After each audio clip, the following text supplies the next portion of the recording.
Olá, minha gente, sejam bem-vindos a mais um Sol Pod. Eu estou aqui honrada, arrepiada, porque eu estou aqui com o autor do livro O Malabarista, Alessandro Piton. Seja muito bem-vindo e obrigado pelo convite. E, por favor, fale um pouquinho sobre você e seja bem-vindo mais uma vez. Obrigado, Lisandra. A honra também é minha, a gratidão também é minha.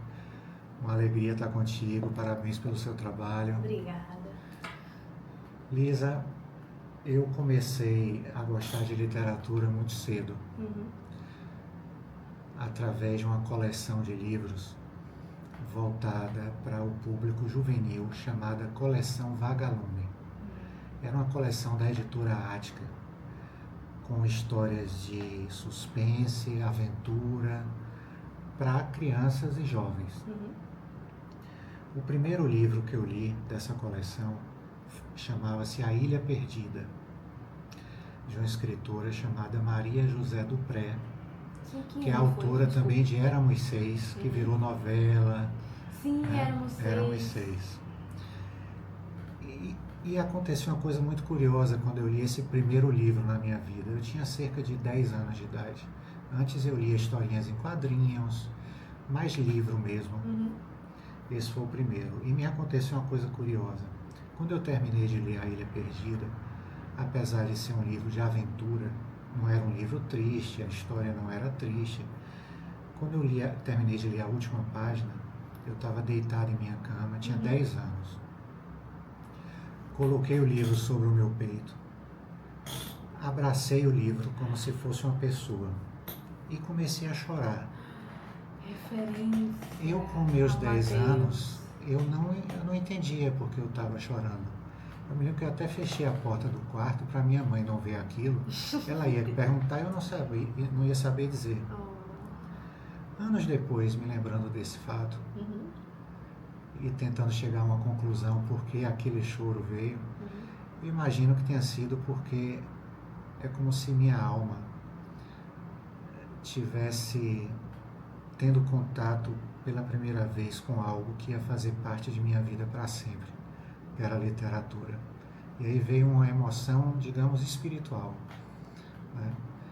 E até hoje, sempre que eu termino um livro, eu coloco ele em cima do meu peito, abraço e agradeço ao autor ou à autora por ter escrito aquela obra, porque os livros somaram muito em minha vida. A literatura me ensinou muita coisa, muito do que eu trouxe para a minha própria vida, muito do que eu aprendi, foram os livros que me apresentaram.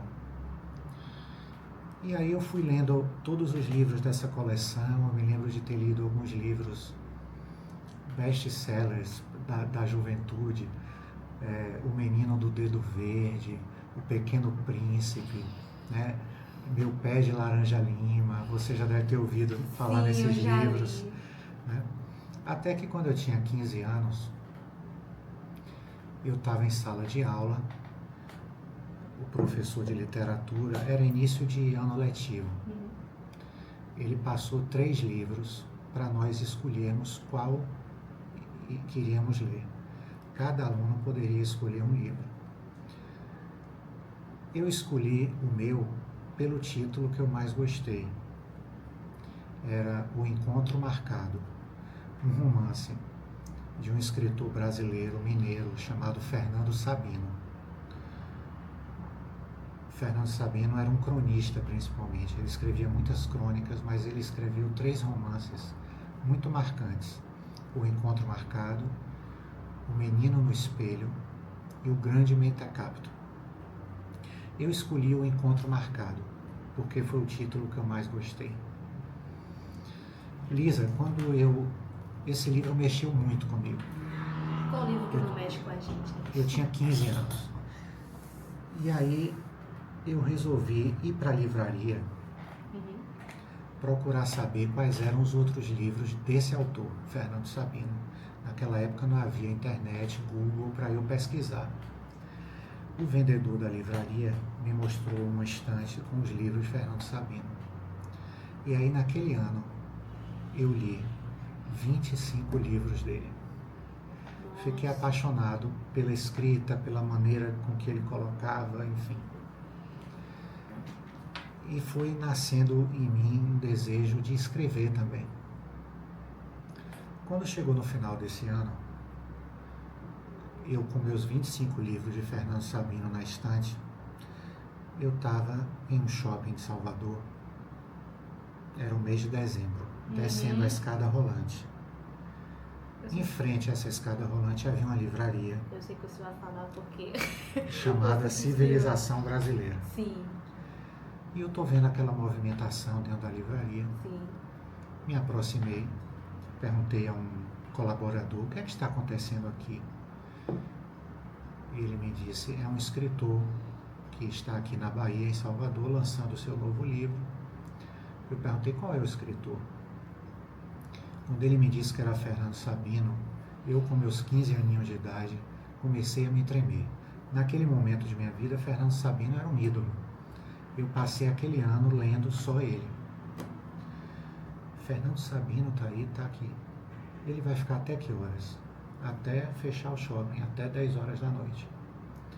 Eu tomei a seguinte decisão, fui para casa, eu morava no Rio Vermelho, peguei um ônibus na Barra, fui para casa, entrei em casa feito um doido, fui para o meu quarto, peguei uma sacola, comecei a botar os 25 livros que eu tinha dele dentro dessa sacola.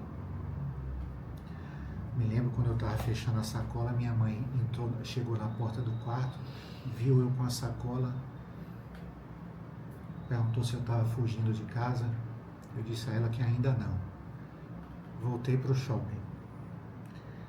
Entrei na fila de autógrafos. Comprei o livro novo que ele estava lançando. Entrei na fila de autógrafos. Fernando Sabino estava sentado numa mesa, uma fila diante dele. Eu estava com a sacola na mão com 25 livros e na outra mão o livro novo que ele estava lançando naquele dia. Quando cheguei diante dele, a mão tremendo, dei o livro para ele autografar, ele perguntou meu nome. Enquanto ele autografava, eu levantei a sacola, coloquei em cima da mesa, comecei a tirar os 25 livros de dentro. Ele inicialmente tomou um susto, mas logo viu que eram obras dele, aí deu um sorriso. Eu aproveitei esse sorriso, perguntei se ele poderia autografar todos. Ele olhou para a fila atrás de mim, chamou o gerente da livraria, pediu que colocasse uma cadeira ao lado dele e perguntou se eu poderia passar a tarde e a noite ali. Eu fiquei. E aí até 10 horas da noite ao lado do meu ídolo literário, e ele autografou todos os meus livros. Nesse dia eu tive a certeza que eu queria ser escritor. Meu Deus, que maravilhoso. É. Mas isso foi em que ano? Você se lembra? Eu estava com 15 anos em 1985. 85. É. E por que só, se não me engano, 2016 ou Sim, 2017 que eu você lembro. lançou o Malabarista? Por que demorou tanto Lisa, tempo? muitas vezes a vida vai nos afastando dos nossos sonhos. A necessidade de trabalho, de ganhar dinheiro, de me sustentar. E isso foi me afastando do sonho maior de ser escritor. Sim. Mesmo porque ser escritor no Brasil não é fácil. É um país ainda de muito poucos leitores. Sim. E eu fui adiando esse desejo de escrever um livro, de me tornar escritor. Até que em 2000, por volta de 2006, 2007, eu trabalhava numa empresa daqui da Bahia, que é proprietária de salas de cinema. Ela tem cinemas em alguns shoppings de Salvador. E nesse período ela tinha um cinema no shopping Itaigara. Eu morava na Avenida Paulo VI, e toda noite quando eu saía do cinema eu ia caminhando para casa. Saía por detrás do shopping Itaigara e ia para a Avenida Paulo VI. Obrigatoriamente eu passava por uma praça. Sim. E todas as noites me chamava a atenção nessa praça um senhor sentado em um banco, sempre com um livro nas mãos. Você imagina, eu fui minha vida inteira leitor, então uma cena daquela me chamava logo a atenção. Sim. Ao ponto de eu passar sempre próximo a ele, para ver que livro ele estava lendo. Aí eu chegava em casa, anotava o nome do livro para ler futuramente. Que aquela imagem daquele senhor numa praça de noite, lendo, me chamava muita atenção. De tanto eu passar por ele, todos os dias, e ele via eu passar, nós começamos a nos cumprimentar. Eu dava boa noite a ele dava boa noite para mim, e eu seguia meu caminho. Até que em uma dessas noites, começa a chover muito forte, no momento que eu estou passando por ele. Eu até coloco isso no início do livro, no Malabarista, que me pareceu uma chuva estranha, porque eu saí do shopping, o céu limpo, não havia indícios de que cairia um temporal, mas começa a chover exatamente nesse momento em que eu estou próximo a ele, passando por ele. Nós dois tivemos que correr, fomos nos abrigar debaixo de uma cobertura de uma banca de revistas, que já estava fechada, mas tinha uma cobertura frontal, ficamos ali embaixo. A chuva não passava, nos apresentamos um ao outro, eu disse meu nome, ele disse o dele. Ele percebeu que toda hora eu botava a cabeça assim para fora, querendo entender o porquê daquele aguaceiro naquela hora. E eu precisando chegar em casa porque minha filha me esperava. Nesse momento, Lisa, esse senhor vira-se para mim e diz: Alessandro, eu estou percebendo você agoniado por conta dessa chuva fora de hora, mas eu queria lhe dizer uma coisa. Essa chuva, ela só está caindo aqui e agora, para que eu e você possamos nos conhecer. Naquele momento, Lisa, eu me arrepiei todo e naturalmente perguntei a ele: mas por que o senhor está me dizendo isso? E ele me disse, a resposta dele me deixou ainda mais intrigado. Ele disse: com o passar do tempo você vai entender. Lisandra, nesse momento nasce uma amizade entre eu e esse senhor. E durante um ano, porque ele vem a falecer um ano depois desse encontro, eu sentava com ele na praça quase todos os dias, ou ele ia me visitar no cinema, conversávamos, e ele me contou a história de vida dele, que me impressionou muito. Só que durante os nossos encontros nunca veio na minha cabeça escrever sobre a vida dele. Mas no dia que ele morreu, que eu recebi a ligação de que ele havia falecido, para mim foi um choque, porque eu tinha estado com ele na noite anterior. Se eu não me engano, eu coloco isso no livro, que ele morreu dormindo, Isso. uma morte súbita, dormindo, e morreu como ele merecia, sem adoecer, sem sentir dor, sem passar por sofrimento, por conta do que foi a vida dele. Quando eu cheguei no velório, aproximou-se de mim uma pessoa que trabalhava com ele na casa dele e me disse: Alessandro, nessas últimas semanas, Heitor repetia muito dentro de casa que você ainda ia escrever um livro sobre ele. Aí, Lisa, não teve jeito. Eu estava diante do acontecimento que ia marcar o meu início de vida literária como escritor. Eu transformei a história daquele senhor no livro Malabarista. Mas como você leu, eu não escrevi uma biografia. Eu romanceei a história dele. Eu criei um romance baseado em tudo que eu escutei dele. E que você já leu. Para minha honra. Que chocada porque Heitor existia. É baseado em fatos reais. Meu Deus, eu tava falando com a minha colega Ana, que ela também trabalha aqui. Eu falei: Ana, eu queria pegar Heitor, botar ele num potinho pra ninguém fazer mal nenhum pra ele. E, gente, olha só, eu sei que vocês podem não ter lido o Malabarista, só que vai rolar spoiler, tá? Infelizmente, se preparem. Eu quero saber, por que precisou matar a Carol? Lisa, Meu Deus. Pouco tempo depois da morte dele, eu comecei a escrever o livro. Sim.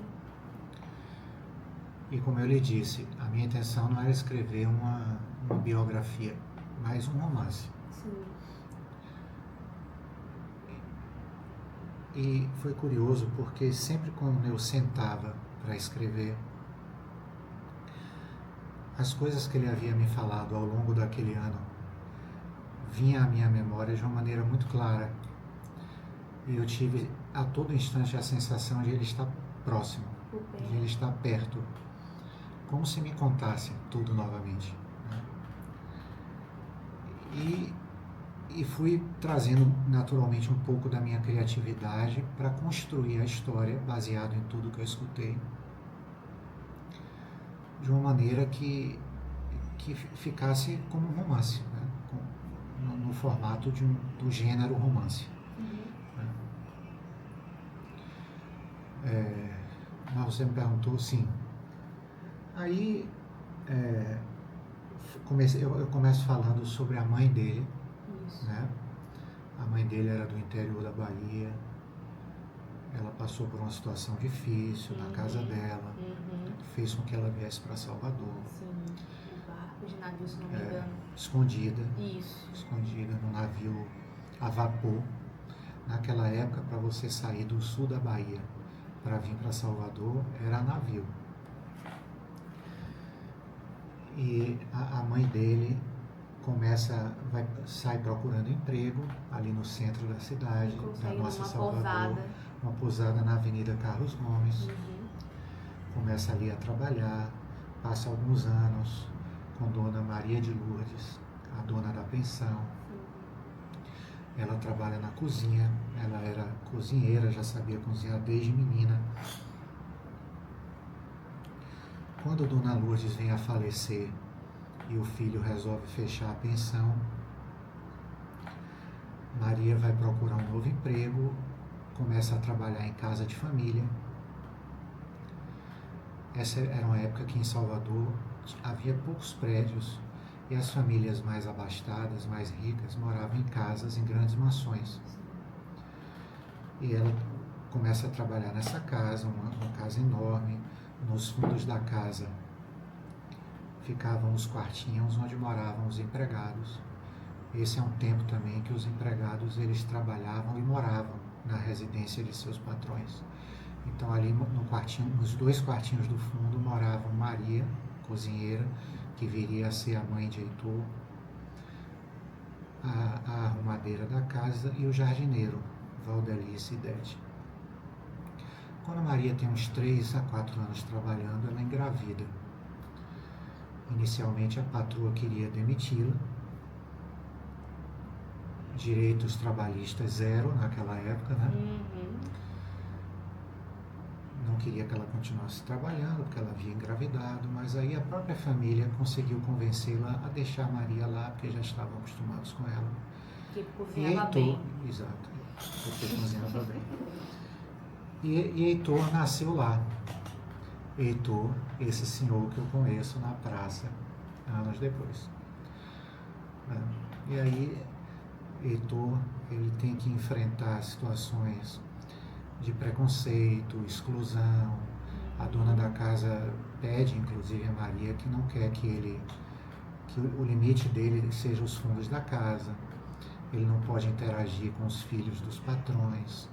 Ele não pode jogar bola no campinho de futebol que a casa tinha, não pode entrar na piscina. Então ele cresce nessa condição. Mas o que ele faz com a vida dele é essa coisa extraordinária que você leu e que eu não sei se eu posso dar spoiler. Pode dar. Mas é isso. O jardineiro e a arrumadeira da casa vêm a ser os padrinhos dele, né? E quando a filha dos patrões, porque os patrões tinham 2 filhos, meninos, um tinha 6, outro 4, um 7, outro 5, e a patroa, Paulinho e Maurício. Isso. Só que a patroa, está grávida do 3º filho, mais ou menos no mesmo período que Maria está grávida de Heitor.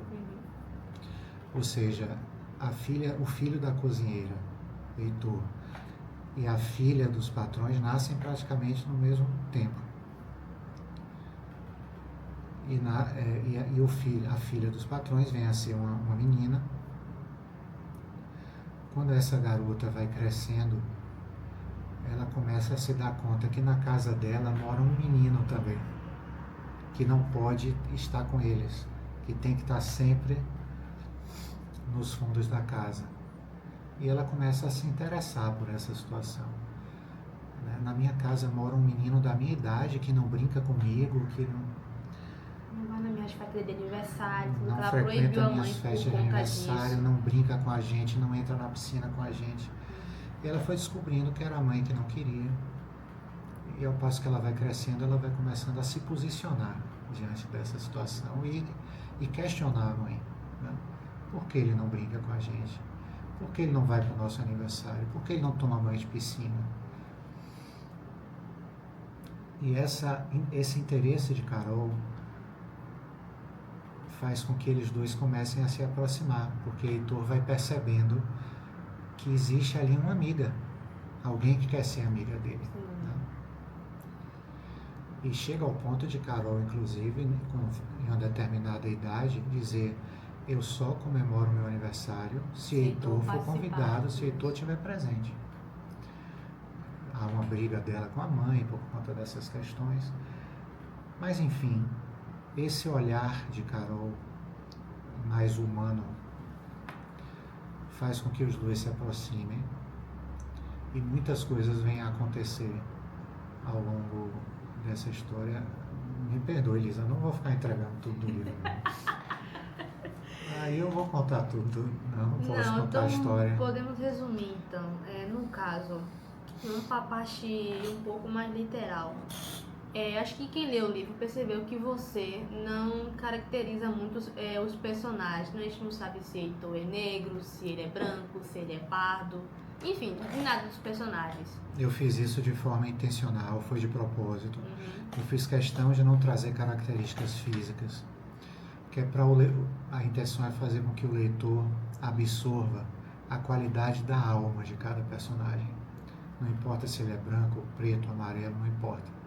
Não importa as características físicas, a cor da pele. O que importa é a qualidade da pessoa, a qualidade da alma da pessoa.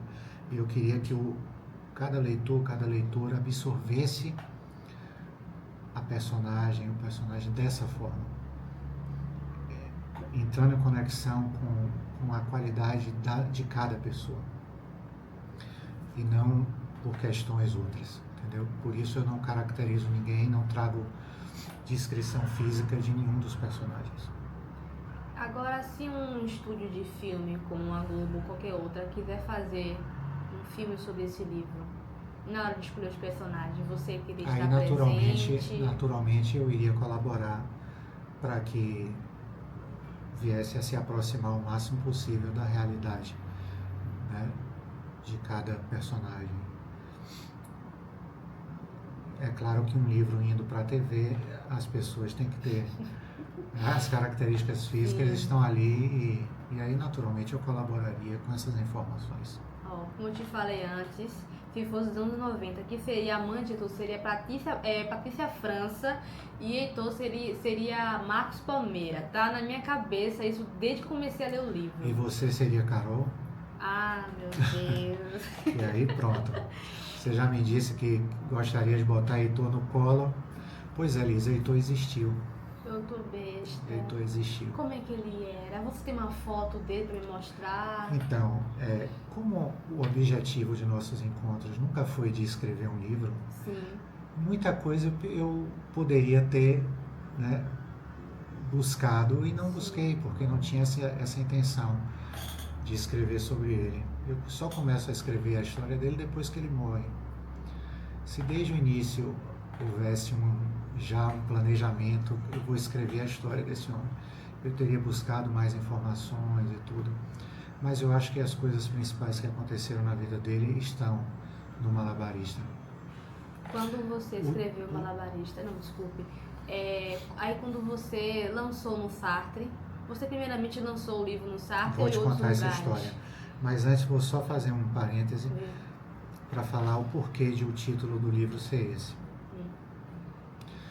Quando Heitor era criança, que ele tinha uns 5, 6 anos de idade, que ele ficava na janela do quartinho dos fundos, olhando as crianças brincando.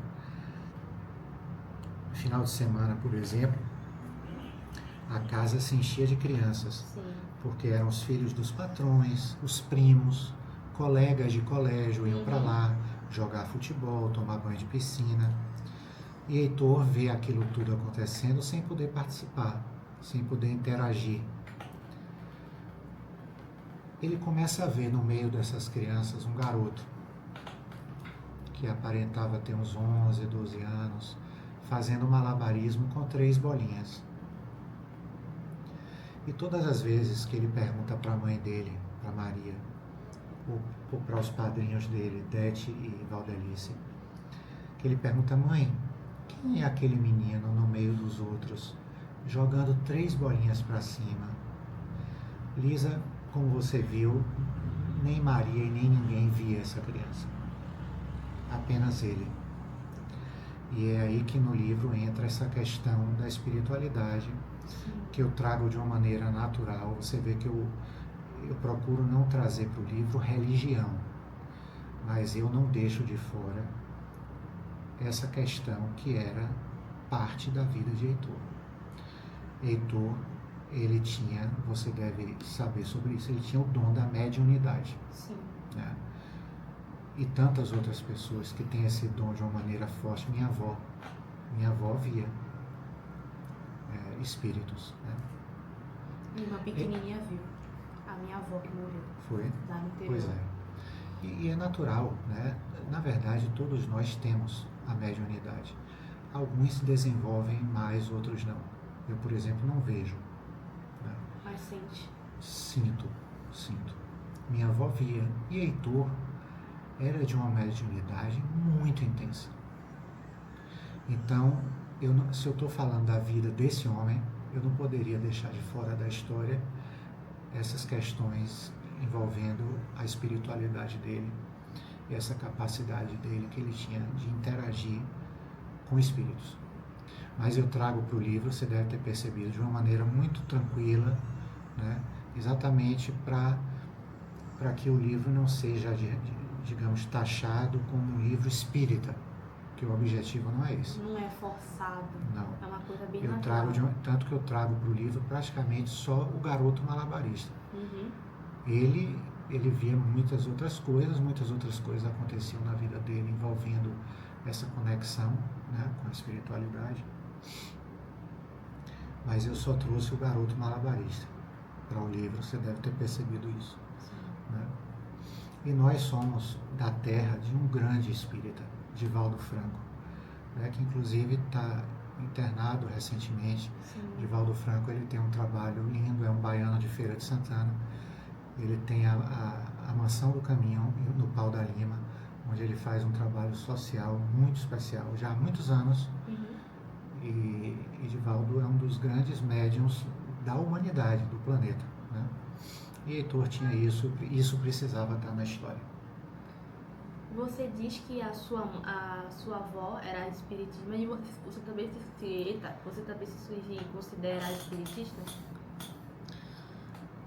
Lisa, eu conheci algumas pessoas na minha vida Sim. que me fizeram buscar conhecimento a respeito disso. Minha avó,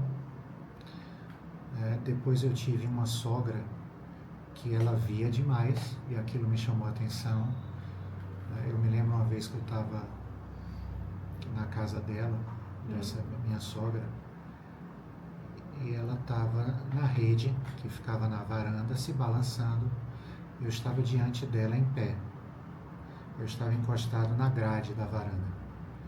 De repente ela para, desvia o olhar de mim e olha em direção ao céu, assim, e fica olhando. Eu disse: minha tia, está acontecendo alguma coisa? Olhar para trás, não via nada. Aí ela virou-se para mim e disse: Alessandro, minha irmã acabou de falecer. Essa minha sogra era de Pernambuco, morava em Salvador há algum tempo. Meu Deus. Mas como eu chamava ela de tia. Mas como minha tia? Como é que a senhora... Ela acabou de vir me dizer. Lisa, 15, 20 minutos depois, toca o telefone, uma ligação de Recife, para informar do falecimento da... Então, o contato que eu tinha com essa minha sogra também me chamou a atenção. Né? E Heitor, aquele 1 ano de encontro com Heitor, e ele com toda essa mediunidade que ele tinha, isso fez com que eu fosse buscar me aprofundar um pouco mais na doutrina espírita. Foi aí, inclusive, também que eu conheci a Mansão do Caminho, que é o Centro Espírita de Divaldo Franco. E procurei ler livros, estudar. O Espiritismo me trouxe coisas especiais. Muito conhecimento, aprendizado, muita explicação, muito entendimento a respeito da vida. Além de escritor, você trabalha com o que atualmente? Eu fiz arquitetura na UFBA, depois eu fiz história na UNEB. Trabalhei em áreas que não foram, porque deixei a arquitetura com 3 anos de curso. Eu fiz o NEB de Jacobina, no interior da Bahia.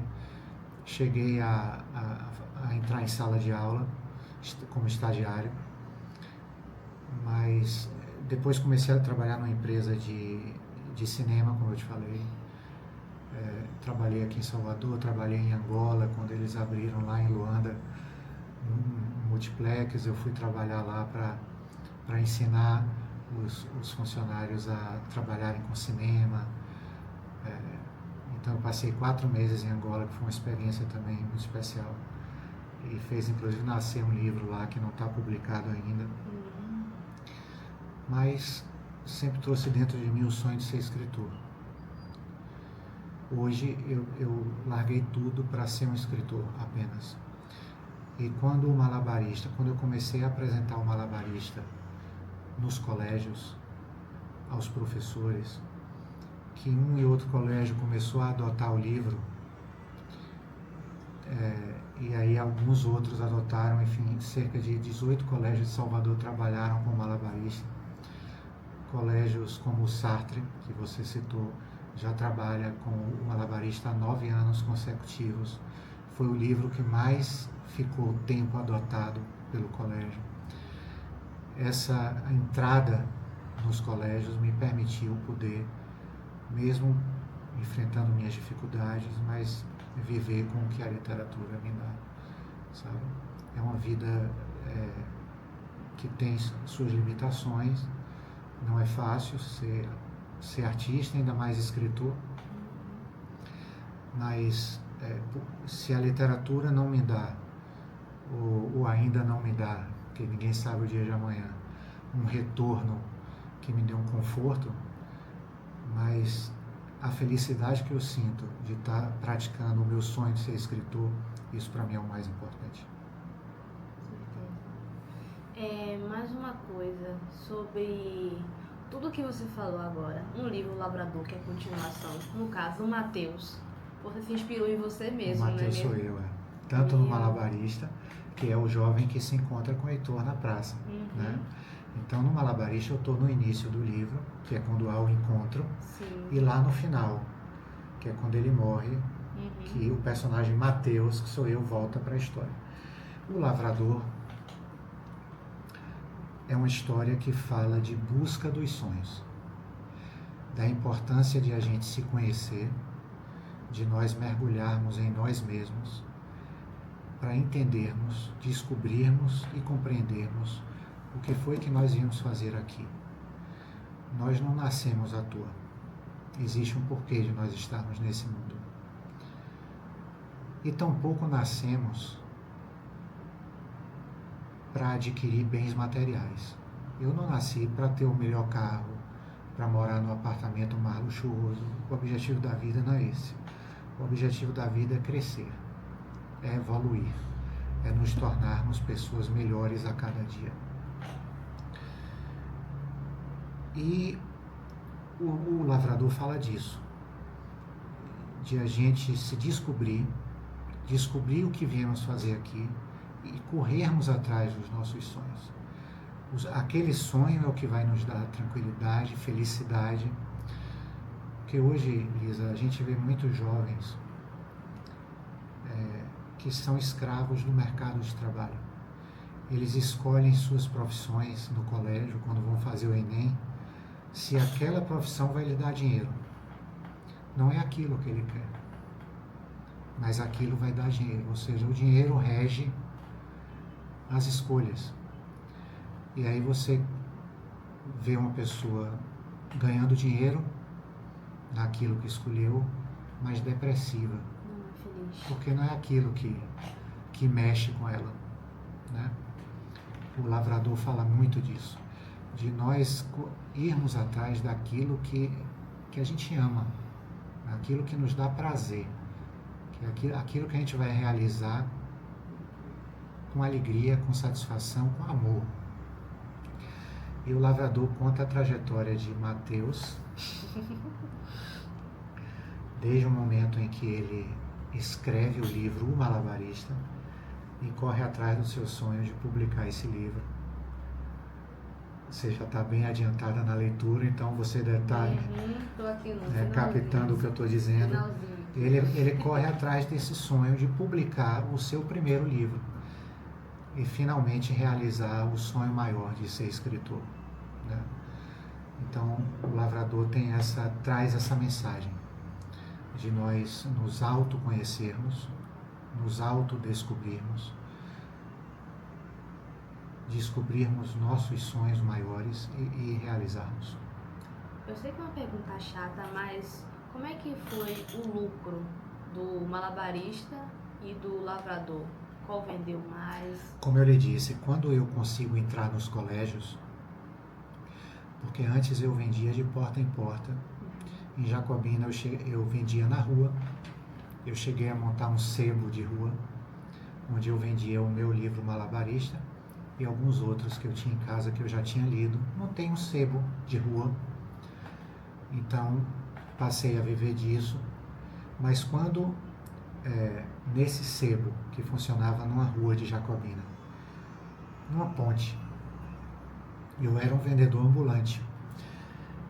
Quando uma professora de um colégio lá de Jacobina compra o Malabarista, ela comprou o livro numa sexta-feira. Ela ficou olhando o livro, aí ela disse: esse livro eu não conhecia. Aí eu disse: é meu, fui eu que escrevi. Ah, você que escreveu esse livro? Foi. Eu contei um pouco da história do Malabarista, ela se interessou. Sexta-feira, era uma sexta-feira, ela comprou o livro. Na segunda-feira ela voltou para a rua, nesse ponto onde eu ficava, dizendo: Alessandro, eu terminei o seu livro nesse final de semana. Meu Deus. E eu quero você nas minhas salas de aula. Ela era professora de literatura. Você veja como Deus mexe os pauzinhos, né? Uhum. A partir desse momento, Lisa, eu fui ao colégio onde ela ensinava, que é inclusive o principal colégio de Jacobina. Fui de sala em sala, falei sobre o livro. Ela me pediu que levasse os exemplares para vender. Lisa, poucos dias depois eu cheguei no colégio, estava aquele mundo de jovens lendo o livro Malabarista. E com aquele contentamento com a história. E quando eu percebi que a história de Heitor toca o coração do leitor e da leitora, principalmente dessa faixa etária de adolescentes, eu imaginei inclusive que era um livro para adulto, mas toca o coração dos jovens. Aí eu disse: não, eu vou para Salvador apresentar esse livro nos colégios de lá. Fui de colégio em colégio em Salvador, até que fui recebendo a notícia de cada um de que queria trabalhar com o livro. E aí colégios importantes de Salvador, como o Sartre, que você citou, mas só para você ter uma ideia, já trabalharam com o Malabarista, o Gregor Mendel, o Integral, o Módulo, o Portinari, o Marista, o Antônio Vieira, o ISBA, que funcionava na Undina, depois fechou. Então, assim, colégios importantes de Salvador que foram trabalhando com o livro, e isso fez com que eu tivesse um retorno que me desse condições de tocar minha vida dessa maneira, né? Mas para ser mais direto na sua pergunta, quando um escritor, Lisa, publica um livro, e você chega na livraria para comprar, digamos que você vá hoje numa livraria e compre um livro para você. Saiba que a livraria está ganhando 50% do valor que você pagou no livro. Digamos que você pagou R$ 50 no livro. 50% desse valor é da livraria, 40% da editora e 10% do autor. Meu Deus. Então, a gente enfrenta essa dificuldade. Para se viver só disso, tem que vender muito, né? Tanto que eu passo meus perrengues, mas foi o que eu lhe disse, eu estou fazendo o que eu amo. Quem sabe um dia não vira best-seller, né? Sim. Quem sabe, né? É isso. O Lavrador também me inspirou um pouquinho, porque lembrou que quando eu era mais jovem dizendo assim, quando eu estava no ensino médio, antes de eu querer ser jornalista, eu queria ser cartunista, porque desde pequena que eu sou apaixonada por desenho. E você desenha? Desenho, quando tem um tempo, mas não como antes, como desenhava bastante. Mas hoje quando eu vejo um papelzinho branco, eu fico, você tá fazendo desenho. Aí meu sonho era ser cartunista, mas é muito complicado ser cartunista aqui no Brasil, porque tem poucas animações brasileiras, mas as poucas que tem são ótimas. Não sei se você conhece mais Turma da Mônica, Irmão do Jorel. Irmão do Jorel é um desenho brasileiro maravilhoso, que o personagem se passa nos anos 90 no Brasil. Eu amei esse desenho. Então você está vendo em O Lavrador que você não pode deixar de lado a vida inteira esse sonho. Porque é um talento que você possui. Se você tem um talento, esse talento precisa ser colocado em prática. Então, assim, você precisa se manter, né? Então você é um jornalista, imagino que você goste também. Gosto, né? porque eu amo também escrever. Mas não deixe de lado esse seu talento no desenho. Vai chegar um momento que você vai sentir que está na hora. A vida dá sinais pra gente. Sim. E a vida vai sinalizar para você que chegou o momento de repente, enveredar por isso também do desenho. Também não é só o o Brasil desenho. tem muitos cartunistas que têm um talento imenso, maravilhosos. Né? Aí também não é só o desenho, eu também amo muito a dublagem brasileira.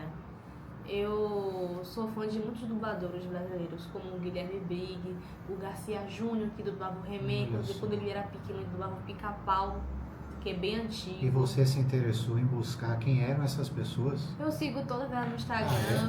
Oxe, se eu pudesse, todo ano tem um evento de anime, de desenhos, e alguns dubladores vêm pra cá, pra Salvador. Aí toda vez eu tenho que estar lá pra ver eles, porque eu sou muito fã de carteirinha de cada Você uma hora vai ter que realizar essas coisas. Não tem jeito. Vá tocando o seu jornalismo, mas uma hora você vai ter que enveredar por essas áreas que você tem essa atração, né? Desenho, cinema, dublagem, maravilha. Resumindo, é cultura. Sim. Cultura. E mais focando no Lavrador, você disse que vai publicar um outro livro, que acho que se não me engano é 200 anos depois. 200 anos depois. Então, 200 anos depois é o livro que eu escrevo baseado no período que eu morei em Angola. Que foi uma experiência muito especial para mim. Só para você ter uma ideia, Lisa, eu quando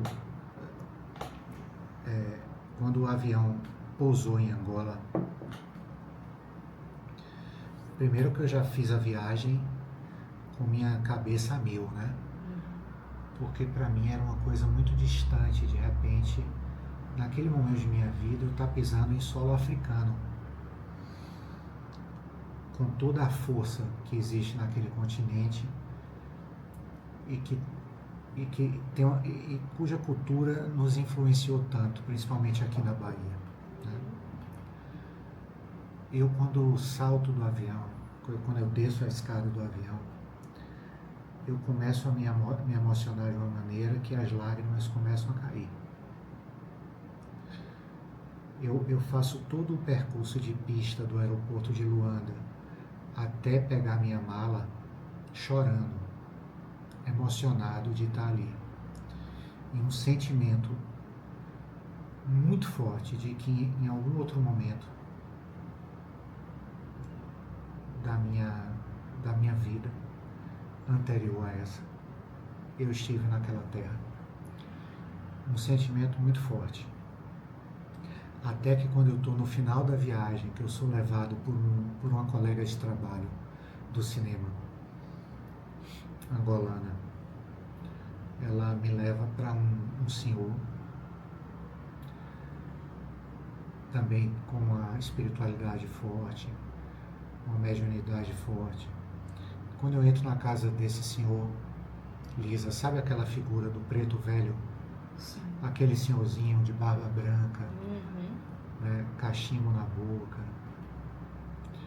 E acaba que esse senhor me revela coisas de um antepassado meu, né, dessa minha trajetória. E ele confirma de que em algum momento anterior, Angola já foi a minha terra. Então isso tudo eu coloco no livro 200 anos depois. E tem um livro também, que inclusive Heitor leu, As Garrafas de Vidro. Não sei se você lembra, está no começo do Malabarista. Que ele me fez. As Garrafas de Vidro é outro livro que eu pretendo publicar. São 2 livros já escritos que, assim que for possível a publicação, você ficará sabendo. Você é a primeira a comprar. E se for para alguma livraria, eu quero minha editoria Com fé em assinada. Deus, tudo vai fluir, tudo vai dar certo.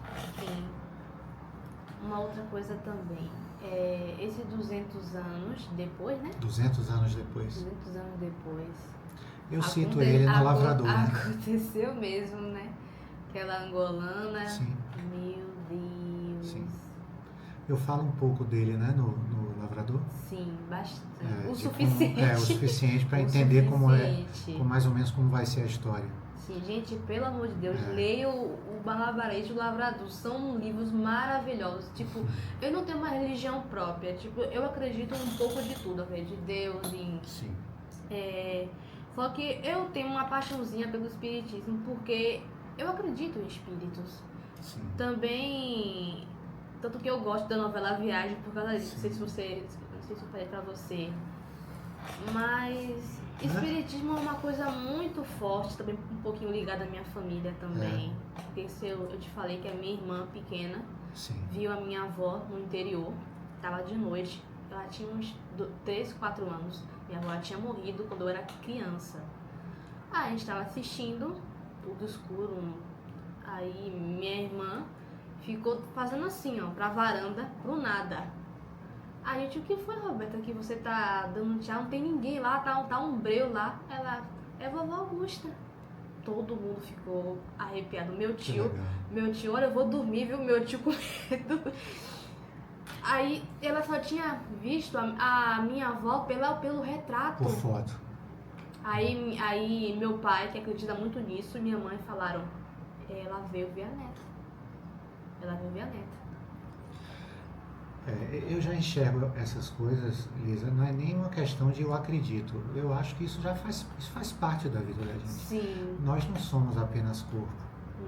Antes de sermos corpo, somos espírito. Né? Eu acredito de que a vida não termina aqui, né? De que a gente continua numa vida espiritual. Além de ter reencarnações, eu acredito na reencarnação. Eu acredito na reencarnação não é porque o espiritismo prega a reencarnação. Eu acredito porque eu, pensando com a minha própria cabeça, eu vejo que é uma coisa lógica. Uma vida só não é suficiente para você evoluir. Não é suficiente. E as crianças que morrem? E o bebezinho que morreu ainda no hospital? Ele não pode ter uma outra oportunidade? É só aquilo, ou seja, aquele ser só viveu aquilo, só viveu uma semana? As várias encarnações são necessárias para o nosso desenvolvimento, para o nosso crescimento, para a nossa evolução, porque uma vida só não é suficiente. Déjà vu é um pouquinho disso também. Eu tô sentindo que o que aconteceu aqui agora, eu tô fazendo de novo. Acho isso bem interessante também. Eu lembro que eu não tô maluca, porque quando eu tenho uma vaga lembrança de eu estar morando no interior Eu só vejo mato, grama, montanhas. Tipo a novela. Não sei se você lembra da novela Cabocla. Sabe? Sim. Ah, pronto. É aquele lugar com uma casinha branca. Eu só me lembro de mim naquele lugar. Só que eu não consigo me ver como eu era. Eu lembro da minha visão, eu olhando. Agora eu não sei, mas eu tô certeza que não é sonho, porque eu sinto que tenho isso na minha memória daquele lugar. Sim. Isso que você sentiu, muita gente sente. E que bom que você sentiu e captou, percebeu que ali tinha alguma informação para você. De fato, numa vida passada, você já viveu um lugar como esse e você traz na sua memória de hoje essa imagem desse lugar, né? Você já esteve nele dessa vez? Ou só na lembrança, no sonho? Na lembrança, mas sempre quando eu vou pro interior lá de meu pai, eu sempre fico procurando. Uma hora você vai se deparar diante desse lugar. Não tenha dúvida. Mas é muito doido você parar pra pensar que o seu corpo, que você já reencarnou, pode estar enterrado em algum lugar e você está aqui. O corpo já foi. O corpo já foi. O corpo é apenas um instrumento para que a gente possa fazer isso que a gente está fazendo. Conversando, falando, se movimentando. O corpo é um instrumento. O importante é que a gente cuide de nossa alma, de nossos valores. O importante é estar em paz com a nossa consciência. E estar em paz com a consciência é saber amar o próximo, como a nós mesmos, como dizia Jesus Cristo. Ame ao próximo como a si mesmo, né? E tratar bem as pessoas, sem preconceitos, sem sentimentos ruins, sabendo que somos todos iguais, né? Não importa o corpo, importa o interior de todos nós, né? Somos todos iguais, temos que ter um olhar de igualdade, de doação, de solidariedade, de amor ao próximo. Isso nos mantém com a consciência leve, tranquila. Isso nos faz evoluir como Jesus pediu que a gente evoluísse, né? Você veja que Jesus, quando ele vem para o planeta Terra há 2024 anos atrás, ele já é um ser evoluído. Tanto que ele merece vir enviado pelo Pai maior, né? Nos ensinar, nos mostrar qual é o caminho que o ser humano deve tomar, né? Seguir esses ensinamentos, né? A gente tem que ir em busca de sentimentos, de amor ao próximo, de solidariedade, de dar as mãos. Nós não nascemos para competir com as pessoas. Nós nascemos para dar as mãos e andarmos juntos, né? É isso que eu acredito. Bom, agora já tá dando quase o horário, mas para finalizar, você já tem uma data certa para publicar seu próximo livro ou ainda está em produção? Eu desejo muito, Lisa, que o próximo livro, que poderá ser As Garrafas de Vidro, saia em meados do ano que vem, de 2025. Junho, julho, eu acredito que seja por aí. Te informarei. Por favor, eu quero estar na primeira da fila para comprar. Eu agradeço muito a sua leitura, né? Foi muito curioso a maneira que o malabarista chegou até você. É porque era para chegar. São essas coisas da vida que não são apenas coincidências, são sinais. É, né? O destino. Exatamente. Hoje nós estamos aqui juntos conversando por conta de algo que parece ter vindo do além, não é verdade? Exatamente. Assim. Mas é isso. Fique atento aos sinais que a vida lhe dá, porque a vida nos dá sinais. Precisamos acreditar nesses sinais, estarmos conectados com Deus, para que essa percepção desses sinais nos cheguem cada vez mais, né, claros para a gente. Muito obrigado por sua leitura de O Malabarista. Muito obrigado por estar lendo O Lavrador. Muito obrigado por esse convite de estar aqui com você. Gostei muito de te conhecer.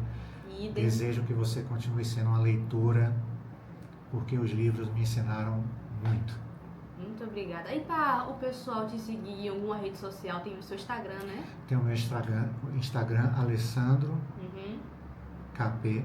Pronto. Né? São as iniciais dos meus sobrenomes. no Instagram, tem Facebook também. Eu não sou muito forte de rede social não, viu?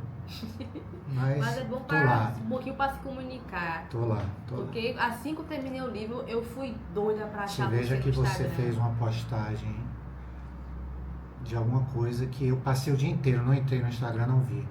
O que dura 24 horas. Né, que você postou, aí te mandei. Lisa, não vi a sua postagem. Fique tranquilo. Eu sou assim.